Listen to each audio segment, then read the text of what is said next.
Revolution. Welcome to the Revolution podcast. Today I am sitting here with Ash Blond. Yo, what's up, guys? How's it going? Happy to be here. Dude, I'm stoked that you're here. So, we're down in St. George, Utah right now, okay, which is like probably the most southwest point of the state, right next to Arizona and Nevada. Ash, you're not from St. George. Where are you from? I'm from Cedar City, about an hour north from here. That's where I maintain. That's where I do most of my stuff. I spent a lot of time in St. George growing up as a kid, but I mean, I love Southern Utah as a whole. You know, even if I'm not necessarily from the city, this is one of my favorite cities in the entire world. So hell yeah, dude. Well, and it's dope too to have somebody come down from Cedar City. On the last episode, we had DJ Vexify. He plays up at the warehouse in Cedar City sometimes. But, you know, what I really dig is being able to interview people that live in Southern Utah as a whole. And Cedar City is definitely a part of Southern Utah. Absolutely, man. I'd say it's a staple still in the community, you know. Like, you can't forget about everybody else out there. There's still fans, you know. There's still people who want to party and go have fun and go to events. So can't forget about them either. Fuck yeah, dude. So what's the scene like up in Cedar City? I mean, honestly, that was kind of the whole thing of why I wanted to, I guess, get into making music. There was really no scene, you know, and a group of artists and I had kind of came together and be like, all right, well, there's no nightlife out here besides the, you know, just the bar. And so it's like, why don't we put our heads together and try to figure out what we can do to, you know, provide something for the community that's not just going to the bar. And even if it is, how do we spice that up, you know? And that's kind of where the idea started, was like, all right, how do we make a nightlife for people out here and have things people can go and do and enjoy, and it's more than just getting a quick little margarita or a quick beer and going home and watching the game, you know? Yeah, to create like an actual like culture. Exactly, yeah, and I mean, you know, it's kind of crazy too, because at first, the group of artists that I work with, we all started out very small, but over time, I mean, we kind of have almost developed our own, I guess you would call it a cult following out there. Everybody out there, we have the most loyal fans and supporters of all time. Like, I wouldn't trade them for anybody in the world. And yeah, I think a reason is because the community was so small to start with, so it was really easy to make interactions with fans and like show them, you know, I'm a human being too. I'm a genuine person just like you are, and as badly as you want to be here, so do I. That's tight, dude. Yeah, that sounds like a dope community out there. We love it, dude. We love it. It's the best out there. So how long have you guys been building this community out in Cedar City? About 2 years now. So I've been making music for a little over 6 years, bouncing all over. I mean, I lived in California, Salt Lake City, you know, a lot of places. But I've consistently came back to here and just found that this is kind of where we get the best bang for the buck, is a good way to put it, you know? I mean, I guess a good way to put it is a little effort will go a long way here versus where other places you're going to break your back for little to no results. And so it was just really cool to see that it was kind of like some exponential growth. About 2 years ago was when we started, and we had we just started playing local shows, and slowly but surely it had developed from a thing of being like, oh, there's this event, yeah, my friend and I are going to go to this, you guys should come check it out. So the whole city's there, like, everybody knows, you know what I mean? People's moms show up, people's grandmas show up, you know, and like we always make sure it's a fun, safe space. And so like we do all ages events as well, and we'll have people bring their little brothers and sisters. Like, everybody loves it. And so it's super welcoming, and it feels really good to be accepted by the community I grew up in. Dude, that's dope, man. I really love that. What's the name of the collective that you're a part of? So the group that I run with and that I manage, we go by Pit Crew is what it's called. And cool. Then aside from you guys, I'd say that we're some of the only other people who are actively trying to do what we're doing in Southern Utah, you know, trying to, again, get a nightlife out, have something for people to go and do, you know, something that people can remember 20 years down the road. Yeah. And be like, man, I wish it was like the good old days, you know, go to the go to the Revolution show, go to the Pit Crew show, like fun stuff, man. Yeah, dude. Yeah, we had an event last night, and we had, you know, bonfire, we had fire spinners, we had people spinning poi, you know, and then some dope ass DJs playing as well, and it was a good time, man. And I got a lot of feedback from people saying like, man, this is just so dope. I've never been to anything like this, and it's so great to be able to provide that experience for the community like that, you know? Well, we all remember our first festival, you know, or our first concert, and how special that was. And it's like, even if we're throwing smaller shows and, you know, the competition around, it's like still the fact that we can create that special environment and make people, again, create a memory that's never going to die. Like, I remember my first rave, and it's something that I'll never, ever, ever forget. All right, tell me about it. I want to hear about it. So it was DOS Energy, actually. It was, I want to say it was 2018 or 2019. I was 16 years old. I was not old enough. I ended up getting in the line for GA, and I saw the artist trailers, and I didn't know how I was gonna get in. Like I wasn't old enough to purchase a ticket, didn't have an ID that was gonna get me in, nothing. Ended up seeing the artist trailers, and I was like, well, maybe if I just walk over there and act like I belong there, nobody's gonna stop me. So made my way over there, acted like I was Mr. Big Shot that nobody could stop, and as soon as I made it behind the main stage to the rail, hopped it and gone into the crowd. And I got chased by security guards for probably 30 seconds, and then once I made it to the crowd, I was gone. And I don't recommend that for everybody. That's probably not a safe decision. I would not say that's something you go and do.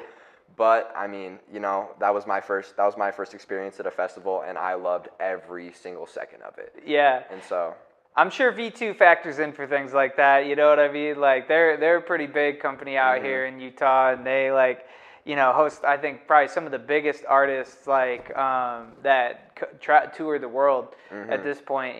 But like, hey man, I feel like if you had to steal it, quote unquote, it's worth it, bro. Oh, I don't regret a single second of it, and even it was one of those things where, like, even if I get caught, I was like, it would be worth the try, and I'm very glad that I did, because it changed my whole perspective on, like, at the time I was just making hip hop music, and it changed my whole perspective on, like, I guess what I wanted to do in my career.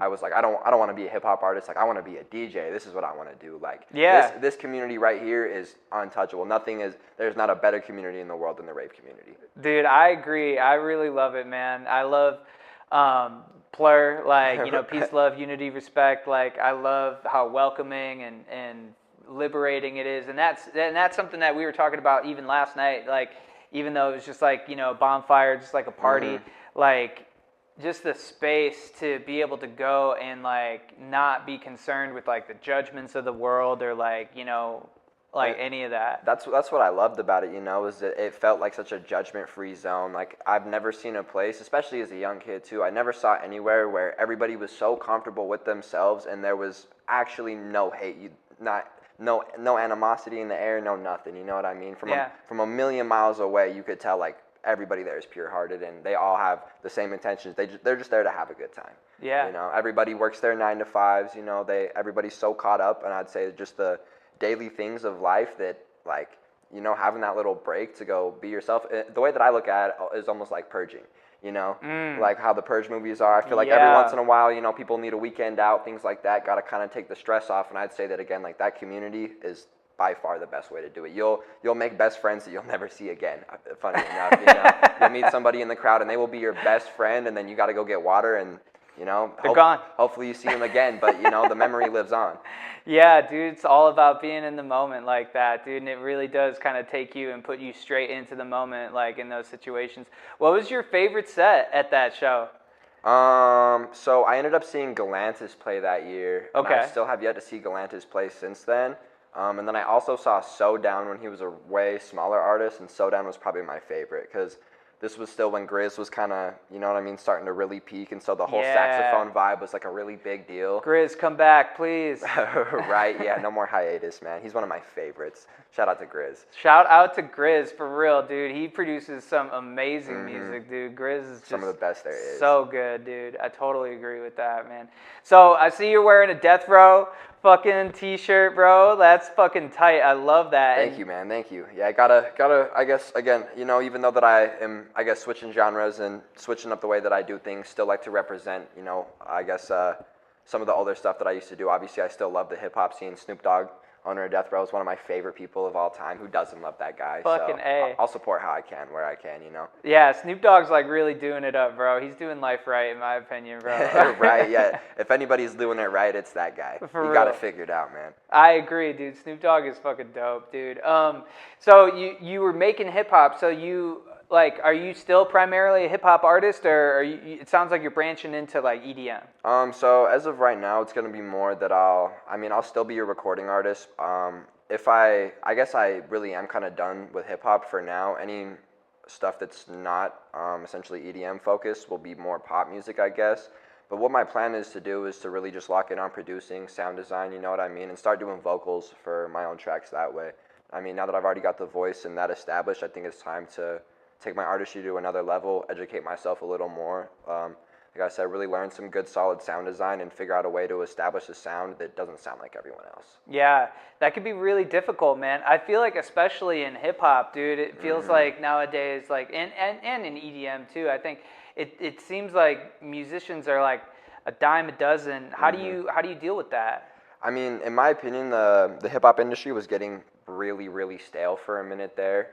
It felt like there was only 4 or 5 artists that you'd ever see, you know, like basically on charts and doing good. And obviously the new guys would come in, but I feel like they would honestly go quicker than they would rise, which was kind of a first for me, like in what I'd seen. And then honestly with the EDM community and the whole rave scene, looking at it, there's guys who have been around trying for 10 years and they're still growing, you know what I mean? And like most hip hop artists, like, I don't know, they do something to tarnish their reputation or whatever you want to call it. Like I realized, at least in my personal opinion, sorry to anybody who still makes hip hop music, but I think that the whole reason why I switched was that the scenes were just so toxic, you know, and there was kind of like, all right, what kind of company do I want to keep? You know, I can associate myself with like all of this violence that you know, that they rap about in hip hop music and all the crazy stuff that everybody's doing all the time. It's like, or, you know, I can go associate myself and provide myself some good company with people who are just focused on, you know, peace, love, unity, and respect, basically. Like those are essentially their 4 morals, how they live their life, and they're great people.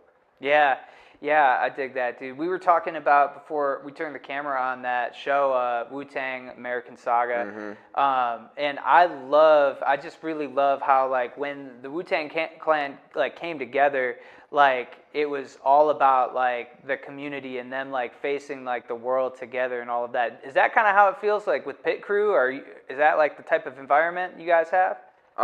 Yes and no. I mean, we're the new rowdy guys on the block, you know, like we got some pretty good funding last year, and excuse me, but we got some pretty good funding last year. We have a lot of big ideas moving forward, and so I'd say that you either kind of love us or you hate us, you know, like again, we're the new guys on the block, and so we kind of came out of nowhere, and we came out of nowhere really quick was the biggest thing. I mean, I ended up selling out a couple shows at the end of last year, and the only reason was because it's just from playing show consistently, you know, and so I've came to notice that either we get instant love or I would say instant hate, but it almost seems like, again, it's just more animosity. Like I guess you could say that, you know, we're working on a project that somebody else, I guess, was working on something similar, and if we happen to do it first, then all of a sudden it's like, oh, I don't like you guys. But in my eyes, it's like, you know, we could have worked together. Like, you haven't even tried to reach out and see, you know, like what our availability is looking like. You just jumped the gun and said, I don't like you guys. You know? And so I think that's probably been the biggest issue or the biggest hurdle we've had to climb over, is just making sure that people understand that we're open to work with anybody, you know, like just because we are doing good doesn't mean that we don't want to reach out and we don't want to, you know what I mean, meet other people and stuff. And I think that, you know, like you're sorry, I think that depending on how much you network will really, you know, determine your net worth. Like the more people and connections you have, and the more, again, people you can get there to be in one place, like the better the event's gonna be, you know. When hard work meets hard work, in my opinion, it only results in good things. So, dude, I feel that so much though. Like I feel like my first instinct is to reach out to people to collaborate. Right. And then if the answer is no, I'm like, okay, fuck it, I'll do it by myself. You know, and it's so interesting to like just how many no's you get like when you're reaching out to people to collaborate, you know. So like when I have somebody like you who reaches out and you're like, yo, how can I get involved in this? I get so stoked because I'm like, this person sees the big picture, you know. And I mean, it's not hard to just send one text, you know, and like it's really my brother has a real famous quote, and this is his favorite saying, is that anybody you want to meet's one phone call away. Yeah. You just got to know who has, you know, their number in your phone. And so it's, again, like anybody you want to meet, realistically, like you just need to make the connections, and they really are one phone call away. You just got to meet the right person. Yeah. And so I think that, you know, exploring options within, you know what I mean, careers and like people is a big thing, because, you know, if you plan to do something as a business and really grow, like how are you going to get anywhere if you're doing the same thing you were doing last year, you know? And that's my thing, is like if you are doing the exact same thing every year but expecting different results, expecting to grow more than you did the year before, but you didn't change anything, like you can't expect different results, you know? Yeah. Some would say that's like the definition of insanity, Right? huh? Right? That's awesome, bro. I really dig that. I've never heard that phrase of like how you network defines your net worth. I Right. like that a lot, dude. So, I mean, dude, once again, man, you hear it time and time again on this podcast, bro. Like, what you're passionate about, other people are passionate about, right? You see somebody doing something that you dig, that you're into, fucking just reach out, man. Like, the worst thing that can happen is that they say no and you end up doing this shit by yourself anyway. Worst thing that happens is they say no and you're back to plan A, right? Yeah. And so if anything, that's the way I look at it too, is like, you know, obviously like hope for the best, but prepare for the worst, you know? So that means, you know, I mean, let's say that you're trying to accomplish X, right? But let's say that Y are your reasons of, you know, why things aren't working out. And it's like, okay, well, you still have the original plan. And so feel free to go through plan A, B, C, all the way to Z, because you still have plan A. Yeah. You know, so and I think a big thing is that people will always forget that it's like, man, like effort's not going to kill you, you know, like you can take the extra time, you can wake up that extra hour early, whatever it is, you know, like, and for anybody who's listening that doesn't even make music, you know, like, let's just say you want to start a business, man, waking up, just starting off your day by waking up early, you know, just changing something, little steps at a time will make the biggest difference, you know, and as long as you, again, have that solid plan to fall back on, like I say, experiment, I say try any and everything that you can, because you never know what could happen, you know. You could be that one lucky guy who happened to send, let's say, Lil Baby a DM, and he happens to respond out of all the other fans. Legit. You know, like luck is a very real thing, and I think that the more you try, the more lucky you're gonna get. It only makes sense to me, right? Dude, some of the best gigs I've ever played just came from sending one DM. Right. Literally, you know? just, hey man, you guys got any? You guys need extra support? You know, I'd be happy to play. Like, whatever it is, and that's why I love about like this community specifically, is that the people down here are so accepting of others, you know. They're like you said, you're always looking for people who want to get involved, and I feel like a lot of people down here, you know, they're trying to get involved, and so like that just goes hand in hand with each other, you know what I mean? It'll make a great friendship very quickly. Yeah. So you grew up in southern Utah like your whole life? I bounced around a lot. So I had a dad. Well, so obviously I have a dad, but my parents split before I was born, and then my dad worked in the oil and gas industry, and then my mom was just a bartender doing her thing, and then I would just basically spend 1 year with the other. And so I mean, I've lived in North Dakota, I've lived in California, I've lived in Hawaii, lived in Montana, like Las Vegas, you know, a lot of places. So. Yeah. What was like your musicality like before you started producing, before you started getting into like, you know, hip hop and electronic music? Like, what did you listen to? What were you exposed to? So my mom really grew me up on a lot of different stuff, you know. Like my dad, he's a pretty stubborn guy. He's not even too big a fan of music. He listened to like, you know, Nirvana and you know what I mean, stuff like that. But my mom has always been my biggest music influence ever.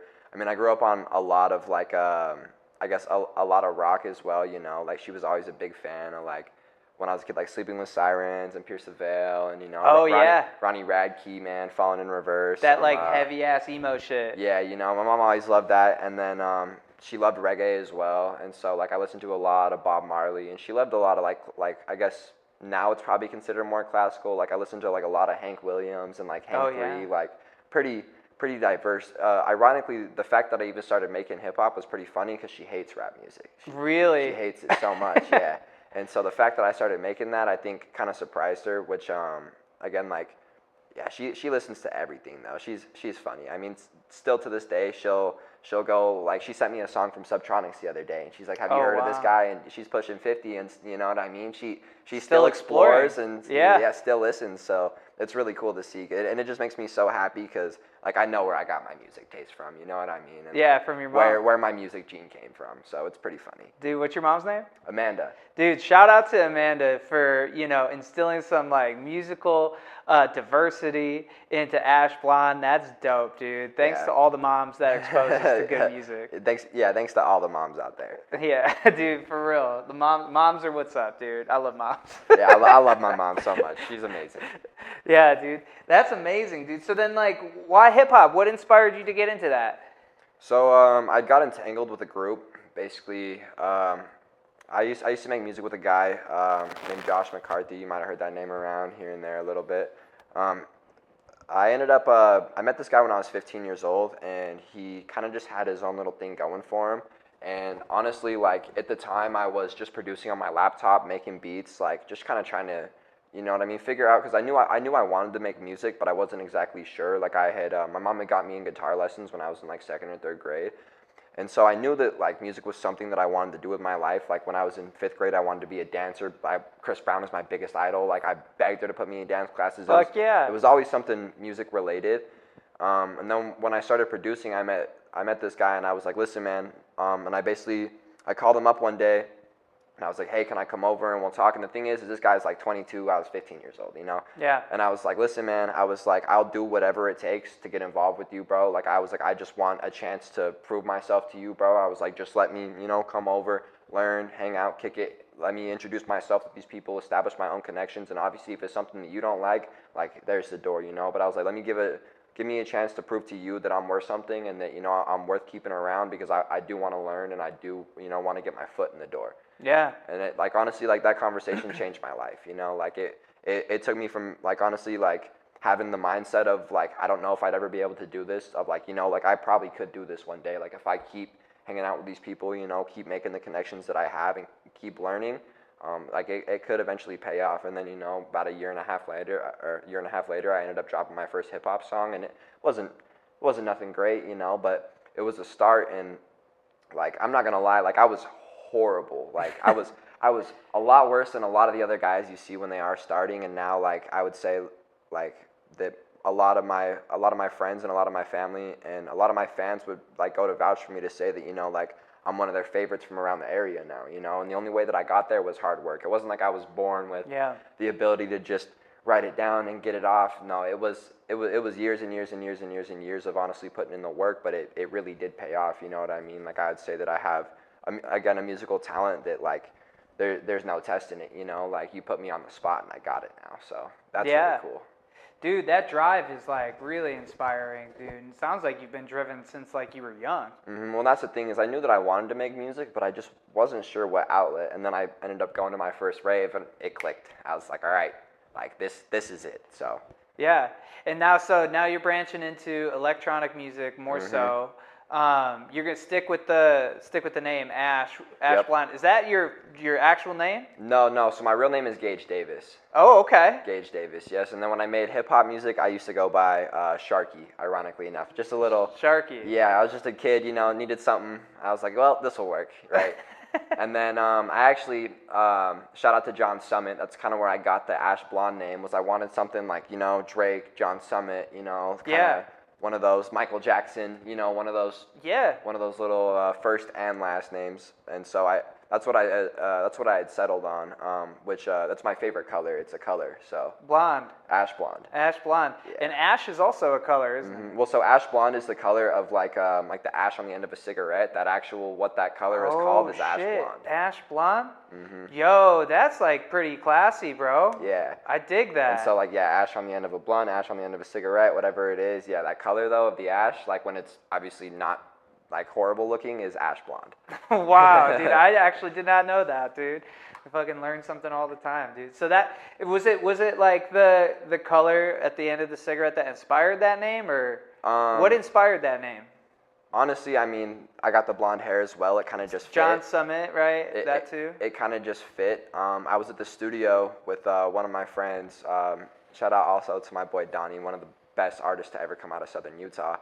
But we were just sitting there. We were honestly smoking a cigarette, and I was trying to figure out a new name to come up with. I was talking about this branch that I wanted to do and how I wanted to get away from the old name and, you know, reinvent myself as an artist. And we were kind of just sitting there, and I was like, what if I did something based off of a color? And he was like, he just spit it out. He was like, Ash Blond. And I was like, what? And he just pointed at the cigarette, and he's like, do you know what color that is? Explained the whole thing to me, and I was like, that's got to be it, dude. Like, that's got to be it. I love that. So, yeah, it was just a conversation on a patio that sparked it all. Dude, it's so simple, but there's like complexity in it too, dude. And I really love that, dude. That's like some, dude, man. I don't even have words. That's why I love it, is because it's one of those things that, like, you know, however much you want to dive into it, you can. You know, like, you could take it for what it is, or if you want to learn more, like, there actually is more behind it. So. Yeah, dude, it's like that reminds me of the story I heard about how Led Zeppelin got their name or whatever. It's like they went and like recorded in this studio, and the producer was like, "Yo, you guys are so bad, like you're gonna sink like a Led Zeppelin." and then like They just stuck. stuck it. Yeah, they stuck it, and then they became like one of the biggest fucking rock bands in all history, dude. Yeah, right. That shit's wild. I mean, there's some crazy names out there. Rage Against the Machine, Def Leppard. Like, how do you... Def Leppard. Leonard Skinner. How are these guys even coming up with these, you know? Yeah, dude. I love that shit, bro. Cool. So, like, what do you got going on right now? Do you got, like, any music that you have out on Spotify? Do you got events coming up? Yeah, so I just barely collabed. My most recent drop, I collabed with another EDM artist from Florida. His name is Billy the Kid. I think the track's about 30,000 on Spotify now. I did vocals for him. The song's called World Shake.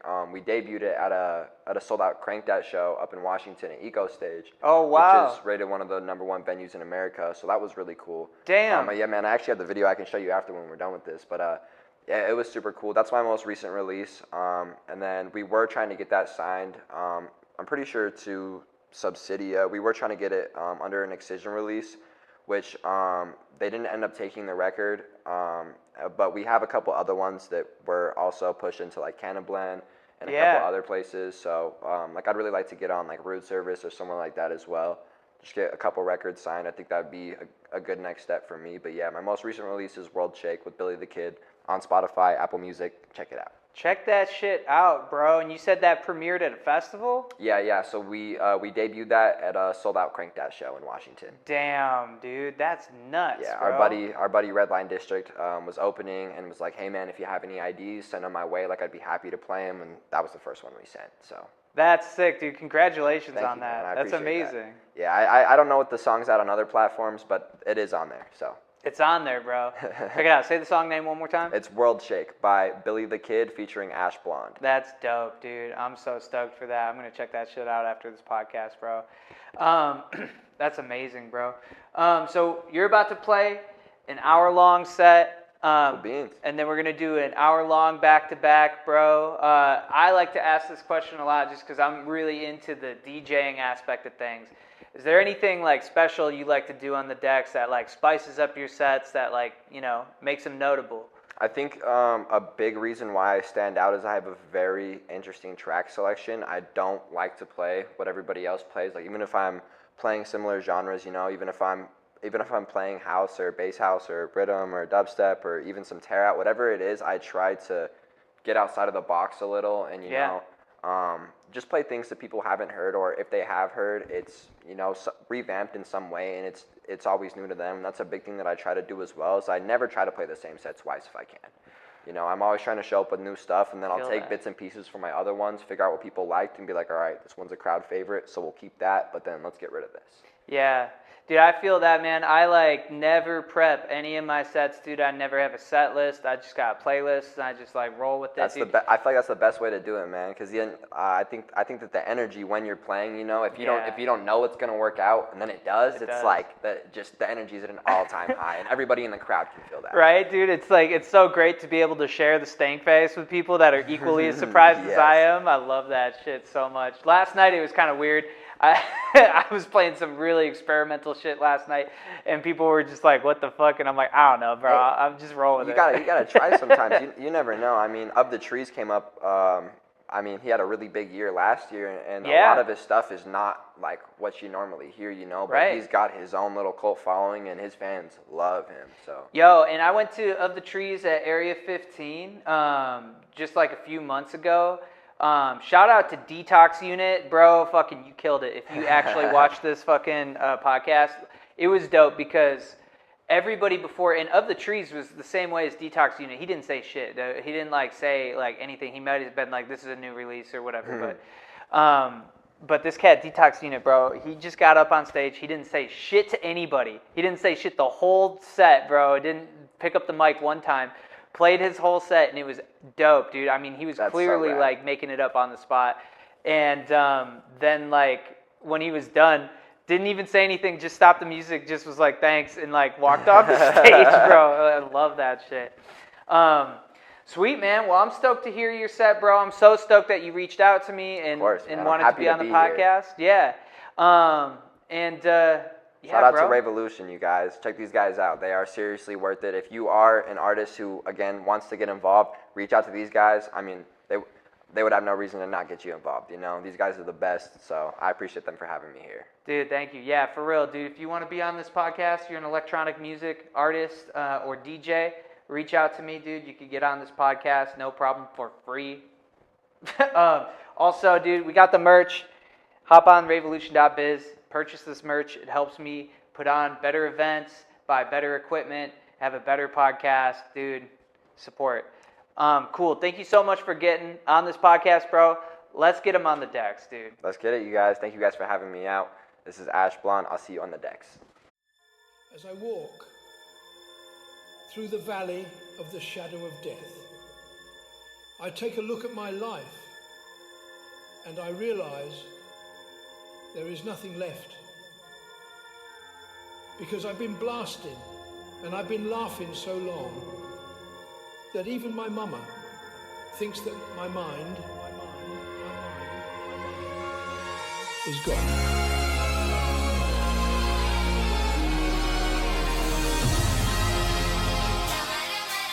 Yo, what up? It's Ash Blond here. Another fire mix for you guys. Hope you guys enjoy. Shout out to Revolution for having me out.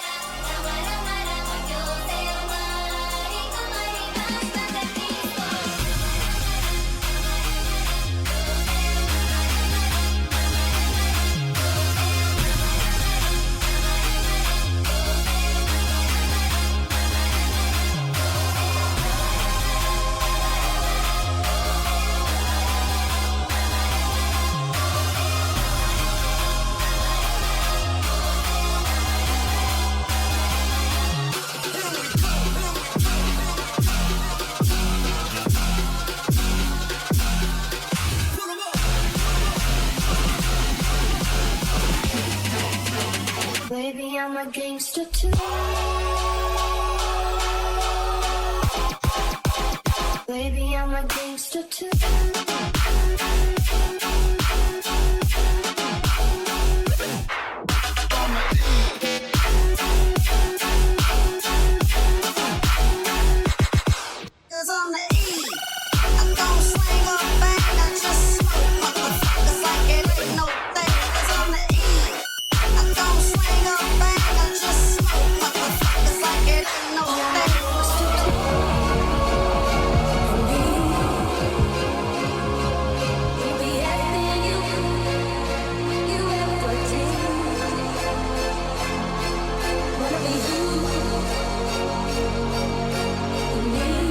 Again, one last time, shout out to Revolution for having me out. Hope you guys enjoy.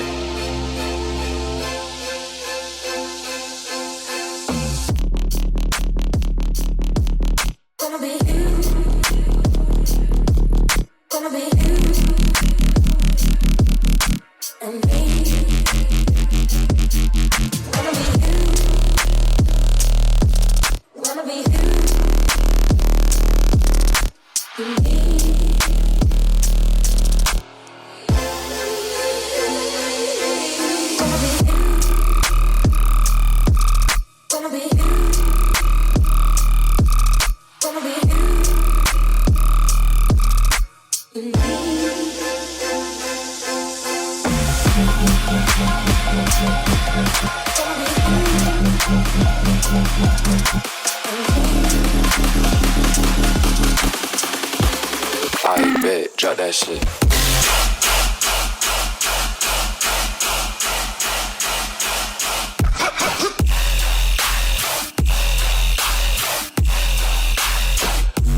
Drop that shit.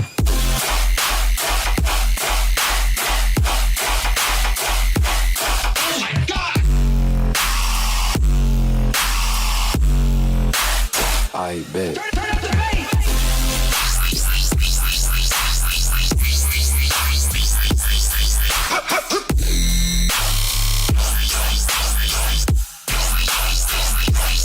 That shit.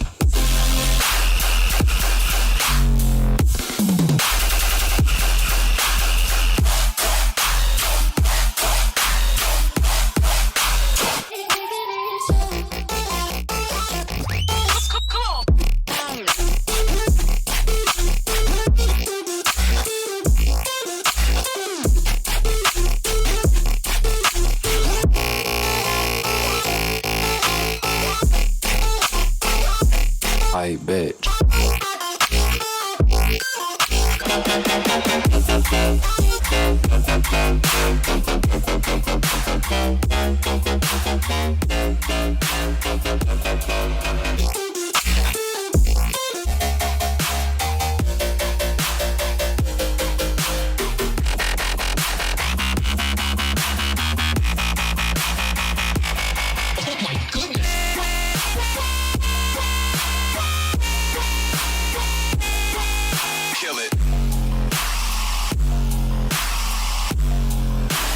I bet. Try that shit.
This is my most recent mix, Rhythm and Repeat. You can check it out on SoundCloud now.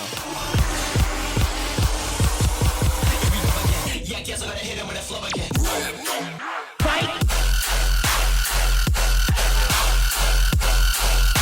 Who's a bad man now? Let the fucking beat. Okay.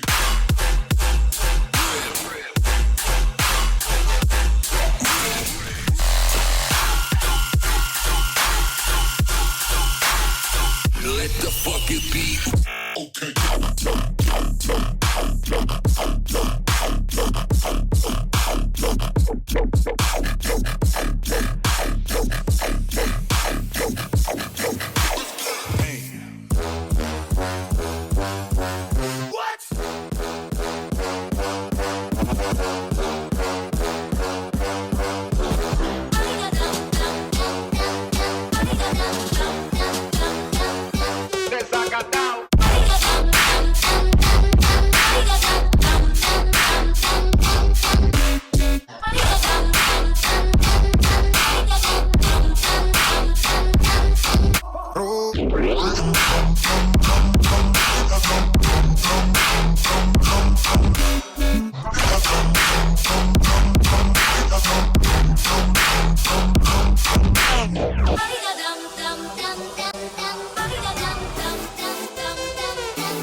It will cost you your life. You'll regret that.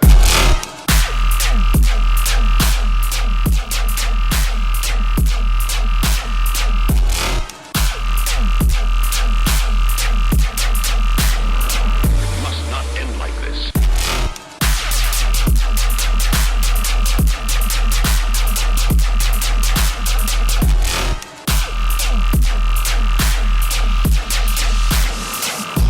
Get ready for action.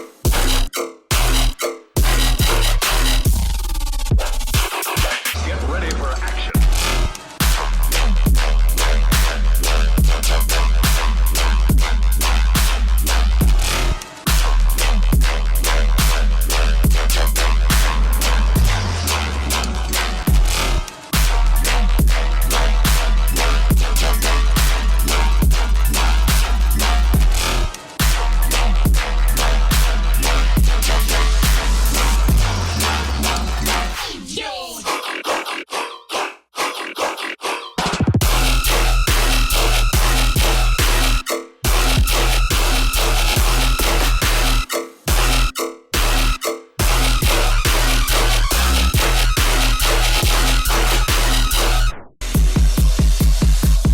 You'll regret that.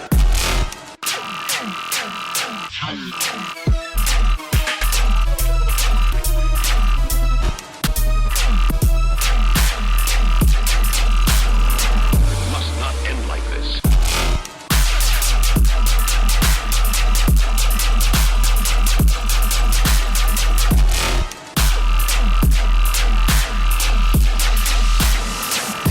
Get ready for action.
A millionaire, I'm a young money millionaire, tougher than Nigerian hair. My criteria compared to your career just isn't fair. I'm a venereal disease, like a menstrual bleed through the pencil and leak on the sheet of the tablet in my mind. Cause I don't write shit, cause I ain't got time for my seconds, minutes, hours. Go to the almighty dollar and the almighty power of that power of that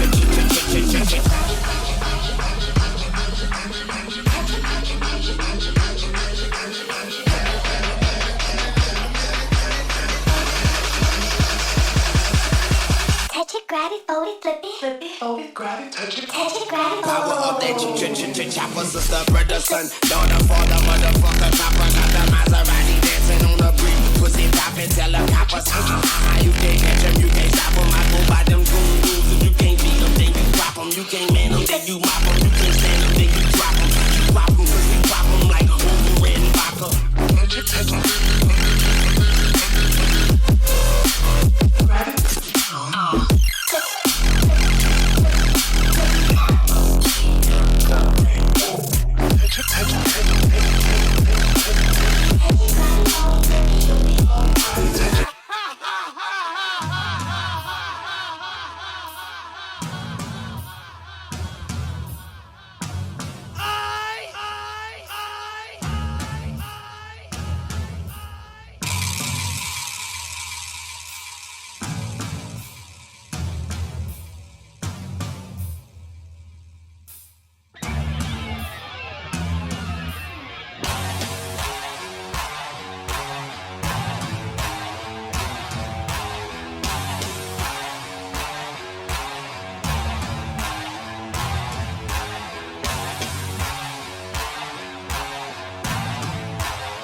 They can be inviting, but some are altogether mighty frightening.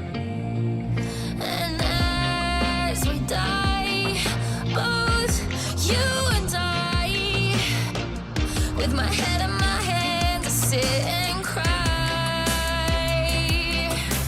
Don't speak, I know what you're saying, so please stop explaining.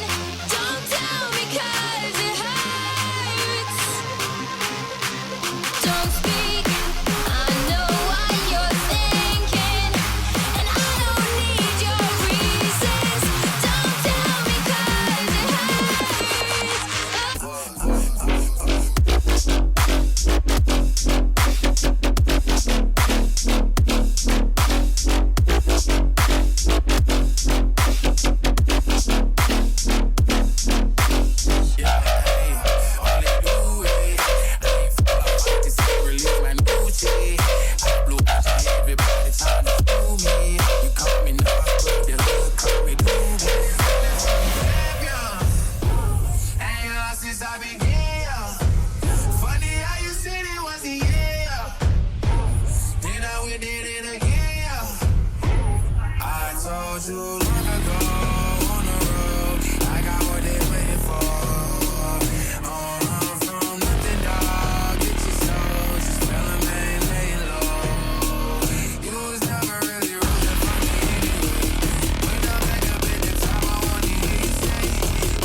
Yeah, check out my energy.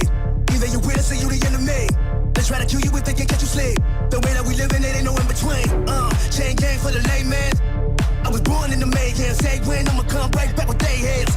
Eyes bloody red, better play dead. Thoughts get the most hungry when you cut deep. Streets get gully when you can't see. In this thing, in this world that can haunt me. I'm already brain dead, I'm a zombie. Shots get hungry when you cut deep. Streets get gully when you can't see. In this thing, in this world that can haunt me. Brain dead, I'm a zombie.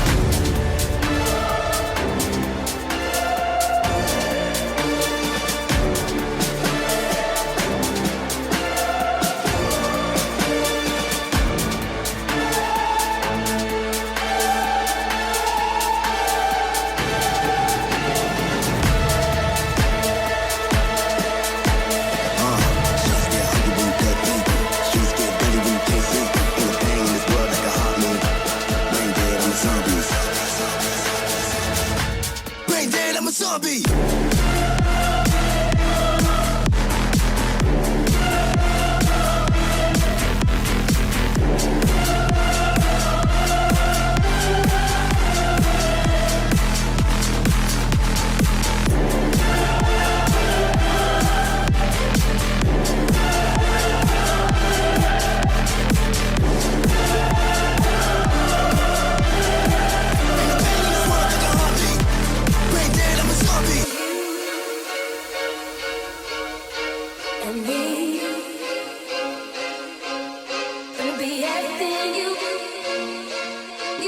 ever dreamed. Wanna be who you need. Wanna be everything.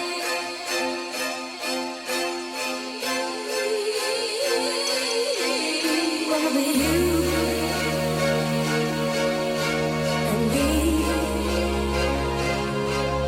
Wanna be everything you ever dreamed. Wanna be who you need. Wanna be everything.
I've been watching you for some time.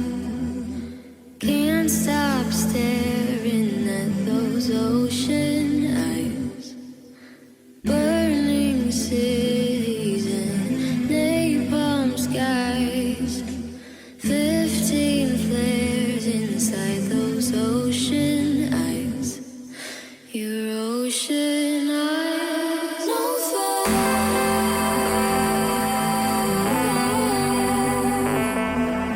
you really know how to make me cry when you give me those ocean eyes. I'm scared.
Sorry for my little hurdles, y'all. That's how you know this is not pre-recorded.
pressure rising, teeth start grinding.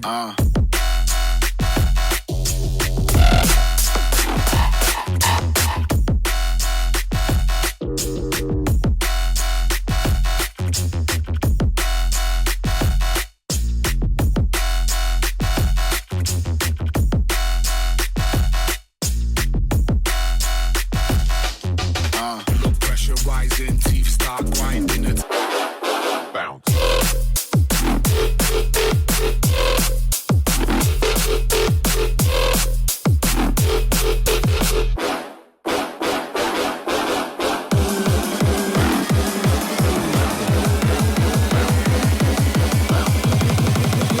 You got me feeling like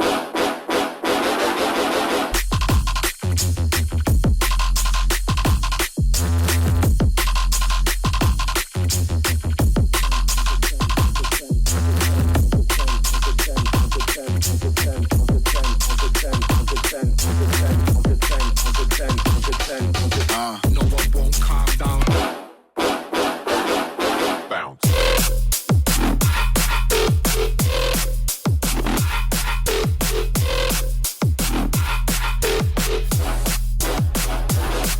Bounce.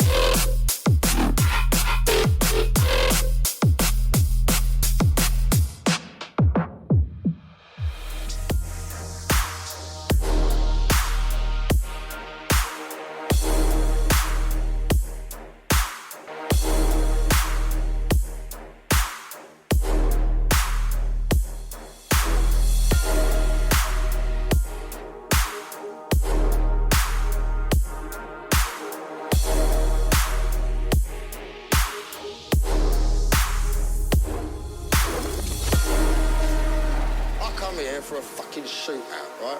A proper shootout with some proper call yourself a fucking gangster. Shootout, right? It's a fucking shootout.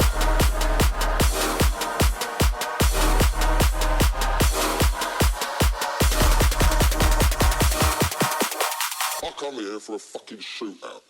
Wankers. Wait.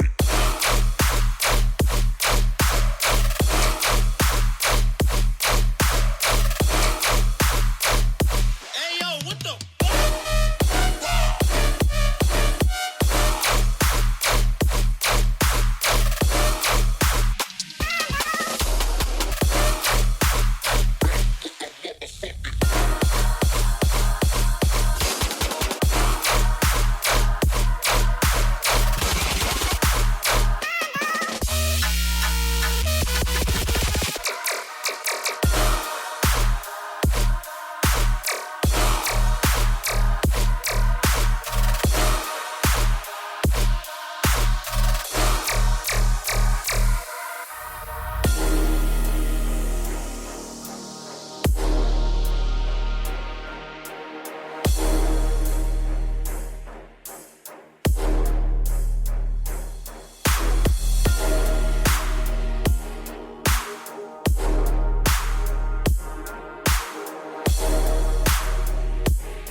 come here for a fucking shootout, right? A proper shootout with some proper call yourself a fucking gangster. Shootout, right? It's a fucking shootout.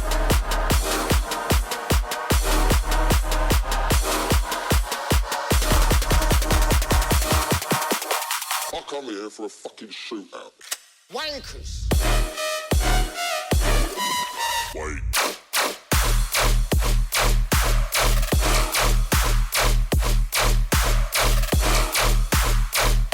Hey yo, what the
Yo, this is Ash Blond signing off. Thank you for having me, you guys. Hope you guys enjoy.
Hot girls listen to techno.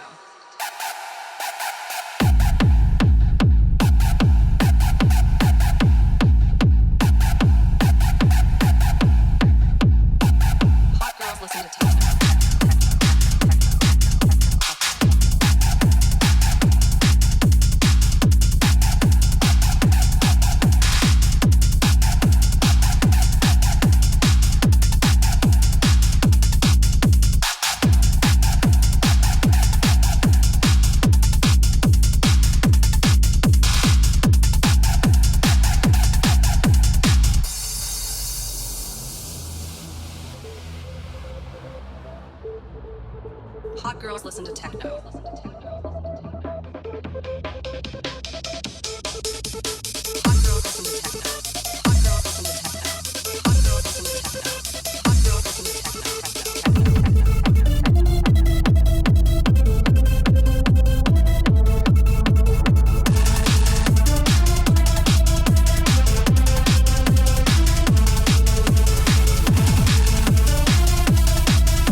Shut the fuck up.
Casings. Now we perfect slang like a gang of street masons. Scribe checks, make connects, true pyramid art with the pigskin casings. Now we perfect slang like a gang of street masons. Scribe checks, make connects, true pyramid art with the pigskin casing. With the pigskin case, with the pigskin casing. With the pigskin case, with the pigskin casing. With the pigskin case, with the pigskin casings. Now we perfect slang like a gang of street masons. Scribe checks, make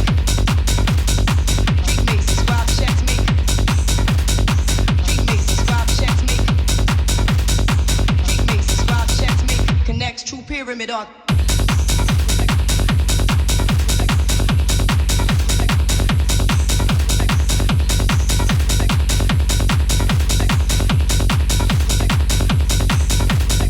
Street mason, scribe checks, make.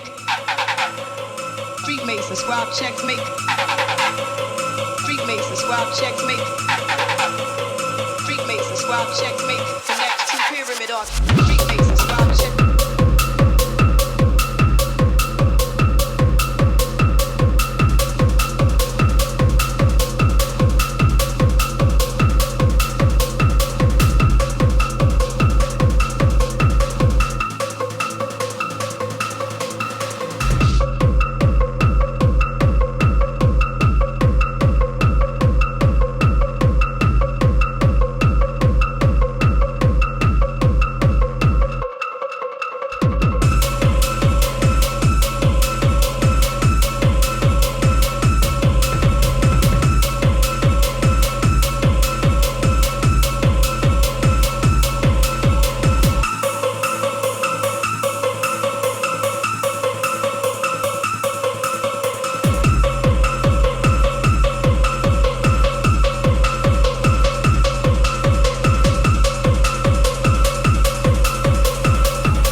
the scientific unknown. Beware, beware the stare of X. X.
Yo, thank you for tuning in to the Revolution podcast.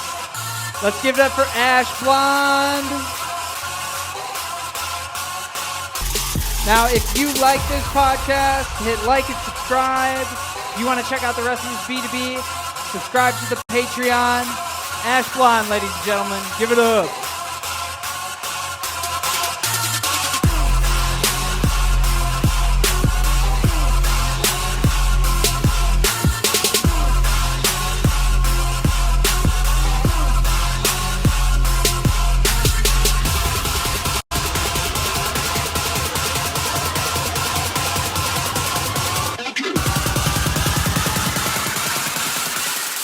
Revolution.